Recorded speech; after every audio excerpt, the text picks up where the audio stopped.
We've got a big update for you this hour on what is going on in Democratic politics, where the fight in the states is changing the whole landscape for Democrats nationally, changing it in their favor. And we've got the latest on Libya, where Gaddafi is trying to use definitive military force to stop the uprising against him. And the international community, including the United States today, moving for the first time to intervene to stop him. You ready for yet another war in the Middle East? Well, I've got updates on all of that ahead this hour. But we start with Japan, where I do actually have some good news to give you, or at least some potentially good news. A way to imagine, at least, a controlled ending to what is already one of the worst nuclear disasters in world history. There is some good news to give you, but let me start with explaining where we are at today, which is not necessarily good. The company that owns the Daiichi plant, TEPCO, has provided more specific information now on what exactly is the full extent of the risk here. Even that when we think nuclear risk, like when it's joked about on The Simpsons with that nuclear plant that looms over everything in Springfield, the risk from a reactor is often portrayed, often thought of as a mushroom cloud. In fact, the risk is not really a mushroom cloud. There's not a real risk here of a nuclear explosion like you get with a nuclear bomb, a mushroom cloud and all that. The risk here is the release of radioactivity into the environment.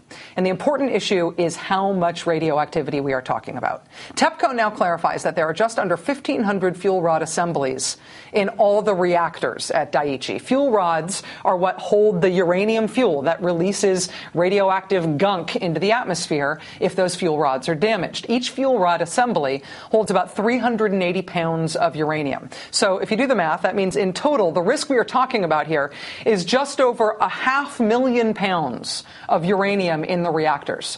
About 260 metric tons of uranium fuel at risk of dumping radioactivity into the environment in Japan. But wait, there's more. Beyond just what is in the reactors, there's also the radioactive fuel that used to be in the reactors that is now being kept at Daiichi as spent fuel.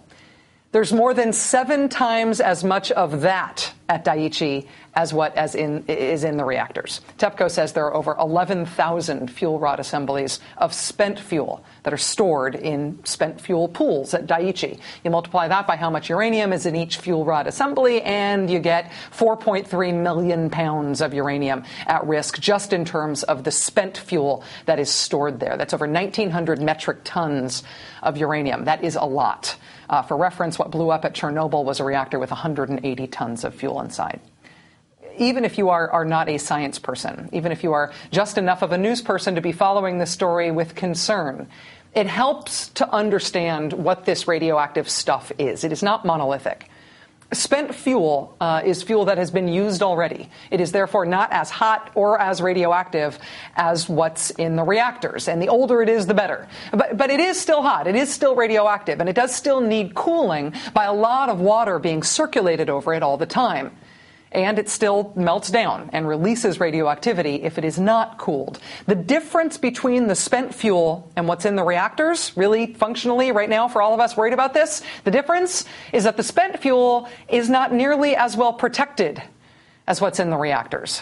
The reactor cores are inside hardened internal reactor structures like this, right? The spent fuel is in pools, and it's up here. 39-foot deep pools that are not inside the hardened internal reactor structures like the reactor cores are. They're just up there on the 4th floor of those buildings. Those buildings that are not in great shape, as can be seen in the first moving pictures released today of reactors 3 and 4. These images were filmed from one of the helicopters that was trying to drop water onto the reactors below. Those shredded buildings are what is supposed to contain any radioactivity leaking from spent fuel pools inside those buildings. Now, that would not be a huge issue if the spent fuel pools were intact, if they were full of water, if those fuel rods were under 20 or 30 feet of water in there. Because the water would not only keep those rods cool, the water would also have a shielding effect on the radioactivity as well. But if the pools are destroyed, or empty or leaking, or if the water in them is heating up to the point where it may boil off, then the fuel rods in those pools will heat up and start to break down, and they will release their radioactivity, and it will go into the air. And that may be what has already happened. That may be the cause of the levels of radioactivity at Daiichi now that are described as extremely high. Radioactivity levels in the air above these Cormac McCarthy meets Mad Max destroyed reactor buildings. Radioactivity levels so high that they turned back Japanese security forces aircraft trying to get close enough to help. Radioactivity levels on the ground at the site high enough to keep Japanese water cannon trucks further away than the 50 yards they wanted to set up at in order to shoot water into those reactors. And this is not just a tragedy for those workers working at this highly radioactive site. It's not just a tragedy for the site. This is a technical problem. Remember, the baseline challenge here is to keep as low as possible the amount of radioactivity that's released into the environment. Doing that right now means stopping that spent fuel from emitting all the radioactive gunk it has to offer, radioactive iodine and radioactive cesium and radioactive strontium and more. Stopping those radioactive emissions means getting the fuel covered up with water again and keeping it that way by any means necessary. They need to do that, if for no other reason, because they must keep the plant environment safe enough for people to be able to continue to work there. We believe that radiation levels are extremely high, which could possibly impact the ability to take corrective measures. This is really important. That's the head of the Nuclear Regulatory Commission making the announcement that preceded the U.S. government saying that we think people should evacuate a region even larger than Japan had suggested. It's a short statement that he makes here. I'm just going to play it one more time for emphasis. We believe that radiation levels are extremely high, which could possibly impact the ability to take corrective measures. Which could possibly impact the ability to take corrective measures. Here's how the New York Times explained why that is so important, why I think that soundbite was important enough to play twice. I think they said this exactly right, and it's really important. If the American analysis is accurate and emergency crews at the plant have been unable to keep the spent fuel at that inoperative reactor properly cooled, radiation levels could make it difficult not only to fix the problem at reactor number 4, but to keep servicing any of the other problem reactors at the plant.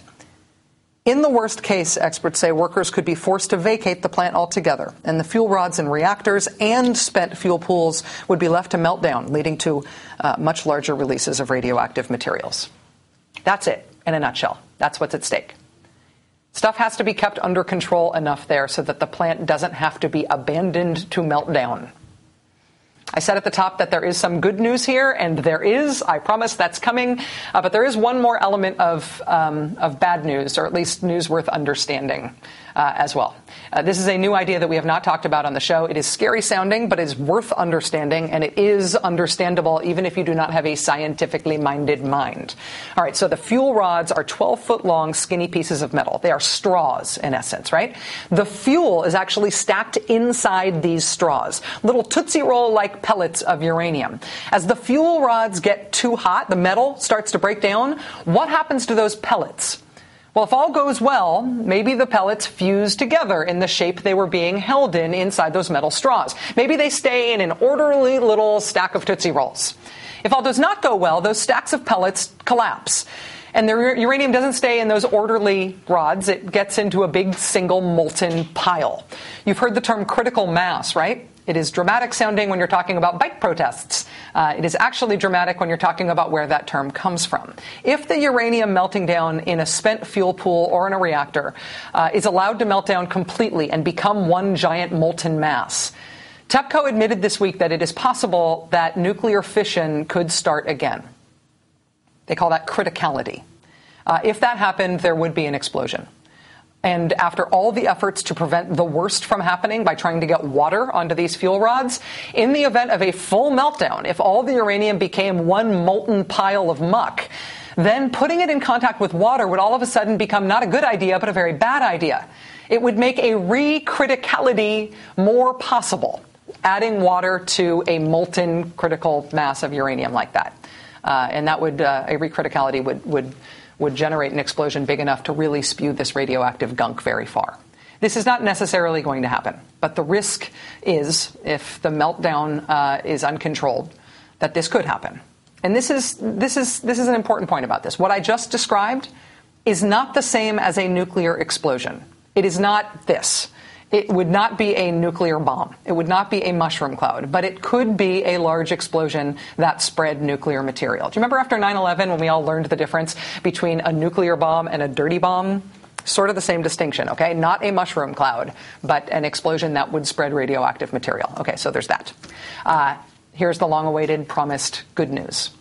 All of the problems at the Daiichi plant have been caused by a loss of power. Power to fuel the cooling systems to keep the radioactive material there cool and safe. They have now partially reinstated electrical power to the plant. This is good news. Authorities say they've been able to run a power line powered by the external electrical grid to reactor number 2. Reactor number 2 is the one that doesn't look as bad as the others here. With electricity, they should be able to power pumps and anything else that is still functional on site for delivering cooling capacity both to the reactors and to the spent fuel pools. The real question is, with all of the damage that was done when they didn't have power, with all the explosions and everything else, are there enough intact systems still on site that there is anything functional to plug in to that blessed new power line? That's next.